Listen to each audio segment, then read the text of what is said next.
सिकंदर इसके वजूद में गुम दीवाना हुआ जा रहा था। रबेल इसके बढ़ते हर लम्स के साथ खुद में ही हया के बायस सिमटी चली जा रही थी। जब यकदम सिकंदर इसे छोड़कर पीछे हुआ। सिकंदर अपना सीना थाम कर करहा रहा था। रबेल अपना लिबास दुरुस्त करती उठ बैठी और सिकंदर को फिक्रमंदी से तका। रबेल ने आगे होकर सिकंदर के कंधे पर अपना हाथ धरा। सिकंदर, क्या हुआ? रबेल की आवाज शदीद खौफ और घबराहट के बायस कपकपा गई थी। कुछ नहीं हुआ, बस एकदम से घबराहट होने लगी है। इतनी शदीद ठंड में भी सिकंदर का पूरा वजूद पसीने से शराबूर हुआ। रबेल की तशवीश मजीद बढ़ रही थी। सिकंदर, इससे पहले कि रबेल इसे मजीद कुछ कहती, सिकंदर भागता हुआ वॉशरूम आया। रबेल भी इसके पीछे लपकी, मगर वॉशरूम में पड़ा खून देख इसकी आंखें उबलकर बाहर आई थी। इसके पैर खौफ के जेर असर कांप गए थे। वो बेयकीनी के आलम में पीछे कदम लेने लगी। सिकंदर ने बेसन में पानी डाला और इसके पीछे बाहर आया। वो पीछे गिरने को थी कि सिकंदर ने इसे थामा। ध्यान से, सिकंदर ने कदरे निकाह ज़दा सी आवाज में कहा था। वो सिकंदर, तुम। रबेल का चेहरा जर्द और आंखें मुतरम हुई। देख सिकंदर ने खुद को संभाला, हालांकि इस वक्त शदीद चक्कर आ रहे थे। कुछ नहीं हुआ, तुम फालतू में घबरा रही हो। सिकंदर ने इसे खींचकर खुद में भीजा। नहीं, तुम भी। वो सिसकते हुए मजीद कुछ कहती। सिकंदर ने इसका चेहरा थाम कर इसकी भीगी सांसों को खुद में उतारना शुरू कर दिया। रबेल ने कांप कर इसे खुद से दूर करना चाहा, मगर सिकंदर इसे यूं ही खुद में जकड़े। इसीलिए बिस्तर तक आया। इसे बिस्तर पर लटाकर इसके नाजुक लबों को अपनी गिरफ्त से आजाद किया। सिकंदर, जरा सी देर में रोने के बायस इसकी आंखें सुर्ख हो चुकी थी।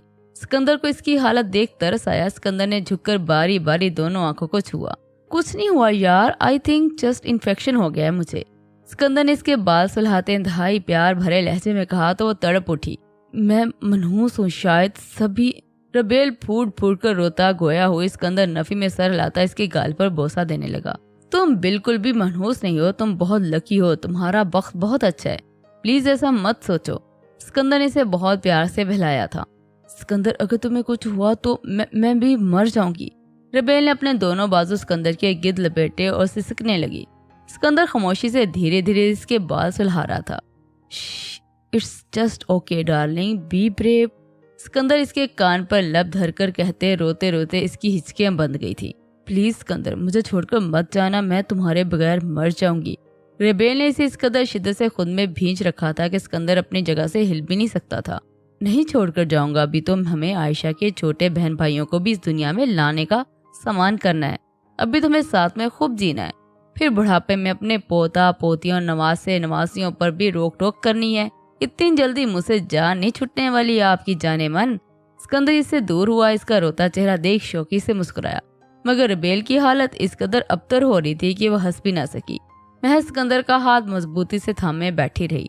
तुम ठीक हो ना? रबेल इसका चेहरा अपने दोनों हाथों में थाम कर इंतहाई बिखरे हुए अंदाज में इससे मुतसर हुई थी। सिकंदर इसे कई लम्हे खामोशी से देखता रहा था।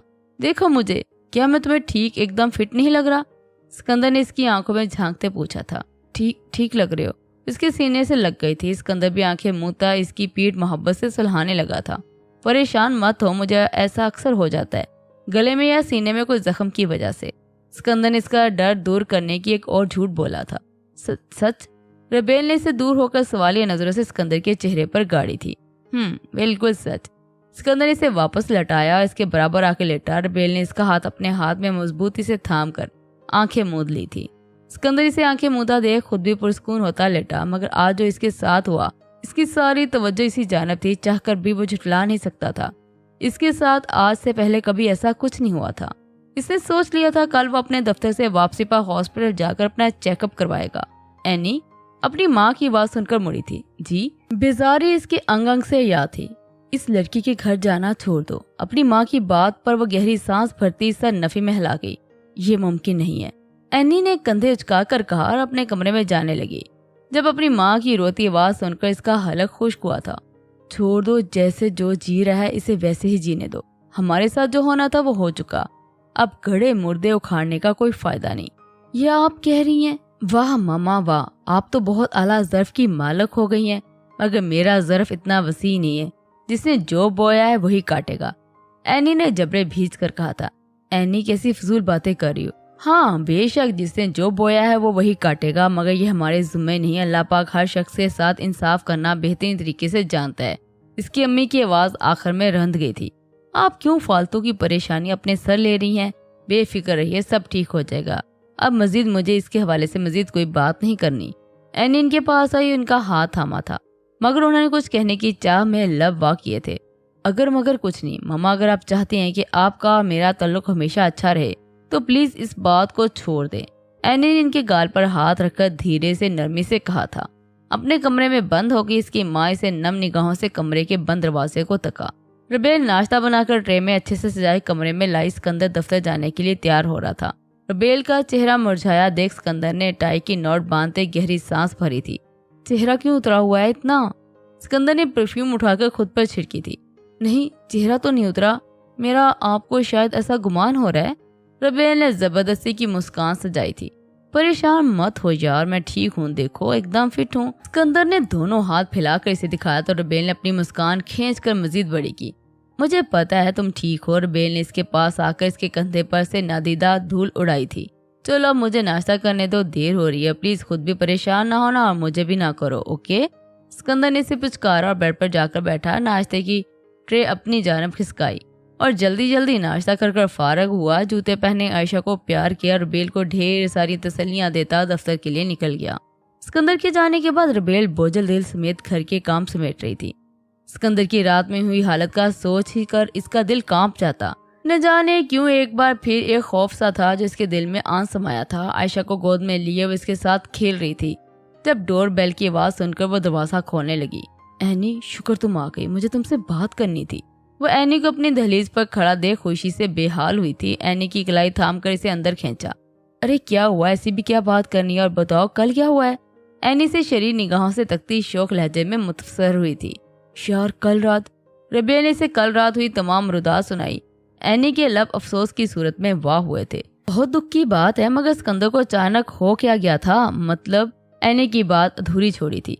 एनी, मुझे लगता है मैं सच में मनहूस हूँ, रबेल ने लब कुचलकर कहा था। अरे ऐसा क्यों बोल रही हो? जैसे तुमने बताया इस हिसाब से तो कल रात तुम दोनों के बीच वैसा कोई ताल्लुक कायम ही नहीं हुआ। तो फिर? एनी ने एक बार फिर पुरअफसोस लहजे में कहते बात अधूरी छोड़ी। हाँ, मगर एनी, सिकंदर के साथ ऐसा पहले कभी नहीं हुआ। शायद वो मेरे करीब आए तो इनके साथ ये सब हुआ। अगर हमारा रिश्ता पाया तकमील तक पहुंच जाता तो फिर मैं क्या करती एनी? वो तो मर जाता। शदीद बेबसी की बाइस इसकी आंखों से आंसू बह निकले थे। मगर मैं क्या कहूँ अब? जो सच बात है ये किसी की जिंदगी का सवाल है, एनी ने पुरअफसोस लहजे में कहा तो रबेल ने अपना भीगा चेहरा उठाकर एनी को तका। एनी, मैं इसे मरता नहीं देख सकती, मुझे इससे मोहब्बत है। अगर इसे कुछ हुआ तो मैं भी जी नहीं सकूंगी। रबेल ने एनी के दोनों हाथ थामे जब्त का बंधन खोती फूट फूट कर रो पड़ी थी। रबेल, सब्र से काम लो और मेरे पास एक तरीका है, अगर तुम इस पर अमल करोगी तो सिकंदर बच जाएगा। एनी ने पुरखुलूस इंतहाई मोहब्बत भरा अंदाज अपनाया था। एनी, कैसा तरीका? रबेल ने झट से पूछा था। तुम खुद को सिकंदर से दूर रखो, इसे अपने करीब ना आने दो। देखो ये मुश्किल बहुत है, मगर अगर वह ऐसा ही तुम्हारे करीब आकर इतनी तकलीफ सहता रहा तो इसकी तकलीफ से शायद मर जाएगा। एनी ने रबेल की आंखों में झांक कर कहा था। हाँ, तुम सही कह रही हो। रबेल ने सिसकते हुए सर हिलाया था। मैं चलती हूँ, तुम अपना ख्याल रखना। एनी इसके हाथ की पूंछ पर हाथ धरा और जहरीली निगाहों से रबेल को तकती इसके घर से निकल गई थी। रबेल अपना मुंह पर हाथ रखकर अपनी सिसकियां दबाने लगी थी। इसे अंदाजा हो चुका था कि वो मनहूस है। ये सब इसका वहम नहीं था, ना ही लोगों की फालतू बकवास। यह हकीकत थी जिसके साथ रबेल को आखिरी सांस तक जीना था। सिकंदर दफ्तर से फारिग होकर हॉस्पिटल गया। अपॉइंटमेंट वो पहले ले चुका था, इसीलिए इस वक्त इसे बिना किसी इंतजार के अपना चेकअप करवाने का मौका मिल गया था। डॉक्टर ने इसे इसकी हिस्ट्री ली और फिर कुछ टेस्ट लिख कर दिए। चंद एक टेस्ट करवा कर वो घर वापस आ गया था। रिपोर्ट्स कल सुबह तक आनी थी। जब वो पूरा दिन का थका मानद घर लौटा तो आयशा बहुत रो रही थी। इसका चेहरा रो रो कर सुर्ख हो चुका था। रबेल इसे देख खुद भी रो रही थी। क्या हुआ? सिकंदर परेशान सा आयशा को गोद में भरता रबेल की जानब लपका था। सिकंदर, इसे न जाने क्या हो गया, पिछले 2 घंटे से ये मुसलसल यूं ही रोए जा रही है। रबेल की आंखों से अश्क रवां थे। रोना बंद करो यार, बच्ची है। चेक किया तुमने इसे? बच्चों को जरा सी भी प्रॉब्लम हो तो ऐसे ही रोते हैं। सिकंदर ने नरमी से कहते इससे इस्तफसार किया था। रबेल ने नफी में सर हिलाया। सिकंदर नफी में सर हिलाता आयशा के पेट को हल्का सा दबाया। आयशा तब भी रोती रही। सिकंदर ने इसका एक कान सुलहाया, तब भी वो जूं की तूं रोती रही। सिकंदर ने लब भींचकर इसका दूसरा कान सुलहाया तो वो रोना बंद कर गई और गहरी सिसकी भरकर रोशन आंखों से बाप को तकने लगी थी। सिकंदर रबेल की बिखरी हालत देख हंसा था। ये देखो कान में दर्द है इसके और तुम यूं ही फजूल से परेशान हो रही हो। सिकंदर की बात पर रबेल ने झट से आंसू पूंजे थे। अब क्या करना पड़ेगा, कान का दर्द कैसे सही होगा? रबेल की अंग अंग से बेचैनी फूट रही थी। कुछ खास नहीं, जाओ कानों के कतरे पड़े हुए हैं, लेकर आओ, इसके कानों में डाल दो। सिकंदर नरमी से कहा। वो जल्दी से उठकर किचन में भागी, कैबिनेट खोलकर दवाइयों वाला डब्बा उठाया, कानों के कतरे निकाल कर बाहर लॉन्च में आई। सिकंदर ने आयशा को इसकी गोद में डाला। तकलीफ से दोबारा रोने लगी थी। रबेल ने लब भींचकर बिना ताखीर किए चंद कतरे इसकी कान में डाले। सिकंदर ने इसके कान को हल्का सा मसला। कोई 20 मिनट बाद आयशा की तकलीफ कम हुई और इसने रोना बंद किया। मैं बहुत डर गई थी, रबेल ने सोही आयशा के बार प्यार से सुलाए। सिकंदर इसकी फिक्रमंदी देख होले से मुस्कुराया था। इतना परेशान होने वाली कोई बात नहीं है, ऐसे परेशान होती हो। सिकंदर ने इसके चेहरे पर हाथ फेरना चाहा। रबेल अपना चेहरा इसकी पहुंच से दूर कर गई। सिकंदर को अजीब लगा। नाराज हो? सिकंदर ने इसकी आंखों में झांका। नहीं तो? रबेल ने होंठों पर मसनूई मुस्कान सजाई थी। नाराज तो हो? सिकंदर ने पूरे वसूख से कहा था। नहीं, मैं सच में नाराज नहीं हूँ, रबेल ने लब कुचल कर कहा था। सच कह रही हो? सिकंदर ने प्यार से पूछा। रबेल ने धीरे से सर इस बात में हिलाया। मैं फ्रेश होकर आता हूँ, 1 कप अच्छी सी चाय मिल जाएगी? सिकंदर ने झुककर अपने जूते उतारकर मोजे उतारे थे। मैं लाती हूँ, वो सरस बात में हिलाती मजीद इसके सामने रुके बगैर किचन में भागी थी। सिकंदर इसका रवैया बेहद अजीब लगा, मगर अपना वहम गर्दान था सर नफी में हिला गया था। सिकंदर को चाय देकर वो वापस किचन में भागी थी। इसने तहिया कर लिया था, बस सिकंदर के सामने ज्यादा नहीं आएगी। रबेल ने जल्दी जल्दी से फ्रिज से आटे का कटोरा निकाला, पेड़े बनाने लगी। फ्रिज से निकले ठंडे आटे के पेड़े बनाते इसे ऐसा लगा जैसे कि इसकी उंगलियां टूट रही हैं, मगर वो अपने लरजते वजूद पर काबू पाती वापस अपने काम में लगी रही। सिकंदर चाय का खाली कप किचन में रखने आया तो इसे काम में मसरूफ देख चुपके से इसके गाल पर बोसा दिया। रबेल इसके लम्स पर उछलकर पलटी और थूक निकलकर सिकंदर को तका। एक बेबसी सी बेबसी थी। क्या हुआ यार, तुम तो डर गई? सिकंदर प्यार से इसकी कमर में हाथ डालकर इसे अपनी जानब खींचा। रबेल के कानों में एनी की आवाज गूंजी थी।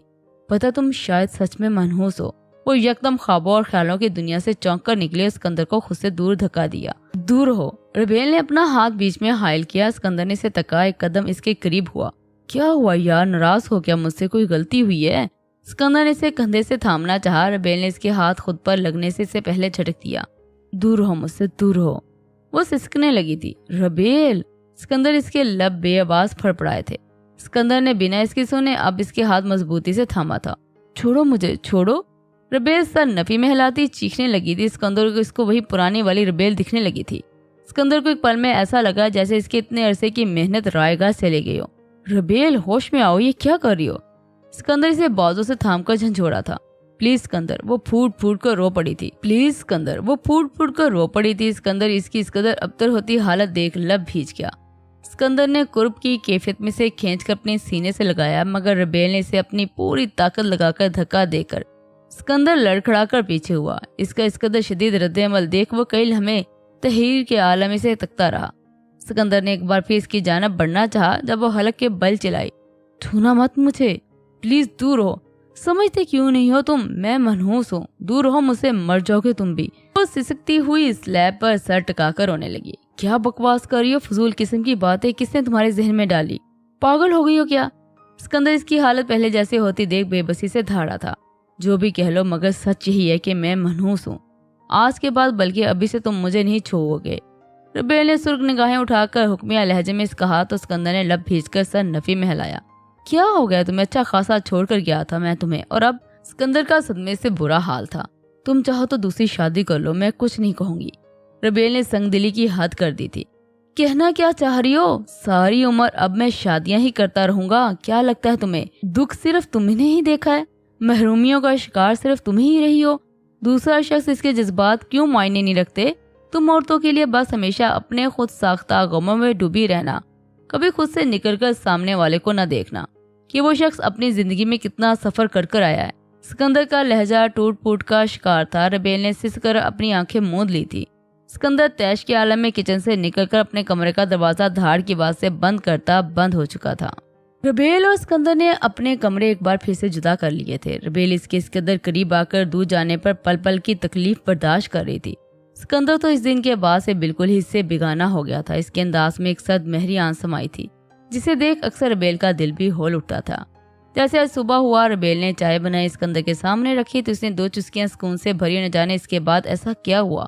सिकंदर ने चाय का कप ट्रे समेत उठाकर छनाक की आवाज के साथ दीवार पर दे मारा। रबेल आवाज सुनकर बाहर आई तो सिकंदर की सुर्ख निगाहें अपनी जानब उठती देख वो सहम कर पीछे हुई। सिकंदर।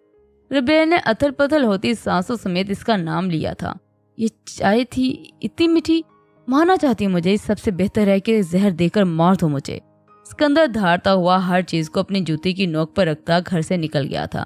रबेल जर्द रंगत लिए पीछे दीवार का सहारा लेते नीचे बैठती चली गई। इसे पता भी न चला कब रोते रोते इसकी हिचकियां बन गई थी। अब तो ये सब रोज का मामूल बनने लगा था, मगर वो अहद कर चुकी थी, चाहे कुछ भी हो जाए, वो अपनी मनहूसियत के जेरे असर सिकंदर को नहीं मरने देगी।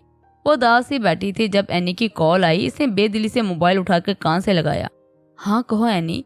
रबेल की बुझी बुझी सी आवाज सुनकर एनी के दिल को बहुत करार आया था।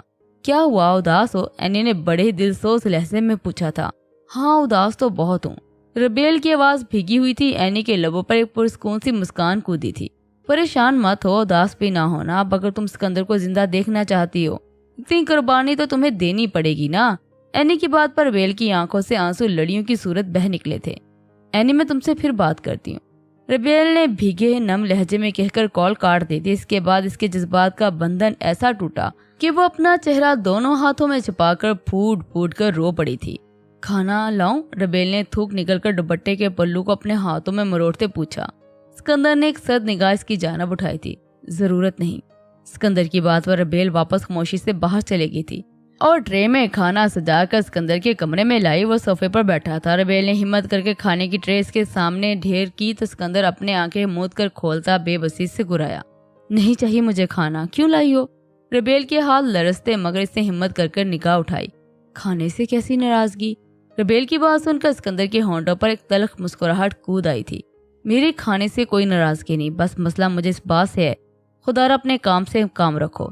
यही चाहती थी ना तुम, अब खुश हो जाओ, क्योंकि तुम जो चाहती थी वही हो रहा है। सिकंदर ने तलखी से कहते अपनी जेब से सिगरेट का पैकेट निकालकर इसमें से एक सिगरेट निकालकर सुलगाई थी। रबेल के लब कुछ कहने के लिए चाह में फड़फड़ाए थे, मगर सिकंदर की सुर्ख नजरें अपनी जानब देख इसके लब सिल गए थे। सिकंदर सोफे पर रिलैक्स होकर बैठा सिगरेट की कश लगा रहा था। खाना खा लीजिए, रबेल धीमे आवाज में कहती उठने लगी थी जब सिकंदर की बात पर जहां वो थी वहीं थम कर रह गई थी। तुम्हें दिखावा करने की कोई जरूरत नहीं, खुद को मत थकाओ, जाओ ऐश करो, अपनी मर्जी से अपनी पसंद की जिंदगी गुजारो। सिकंदर के लहजे में बसी तलखी रबेल का दिल चीर गई थी। वो अपनी आंखें मूंद कर उठकर खड़ी हुई। काश मैं गुजार पाती अपनी पसंद, अपनी चाहत की जिंदगी। रबेल ने अपने टूटे बिखरे वजूद को घसीटा। सिकंदर के जबरे तैश के बाइस भीज गए थे। रोका किसने है? जी लो अपनी जिंदगी जैसी जीना चाहती हो, वैसे भी अपनी मर्जी की मालिक हो तुम। सिकंदर ने सिगरेट को ऐश ट्रे में मसला। खाना खा लेना। वो लब कुचलती संजीदगी से खाना खाने की तलकीन करती कमरे से निकल गई। सिकंदर के चेहरे पर कुर्ब के तासरात उभर कर मधुम हुए थे। रबेल आयशा को सुलाकर बैल्कनी में खड़ी चांद को देख रही थी। हमेशा की तरह आज भी इसकी आंखें नम थी, मगर आज वो आंसू सिकंदर के लिए थे। वो दर्द, वो दिल में उठती टीसें, वो सब सिकंदर के लिए थे। सिकंदर का बेगाना रवैया इसे अंदर से बिल्कुल तोड़ गया था। खैर वो इस बात का शिकवा या गिला सिकंदर से कर ही नहीं सकती थी, क्योंकि वो खुद भी यही सब चाहती थी।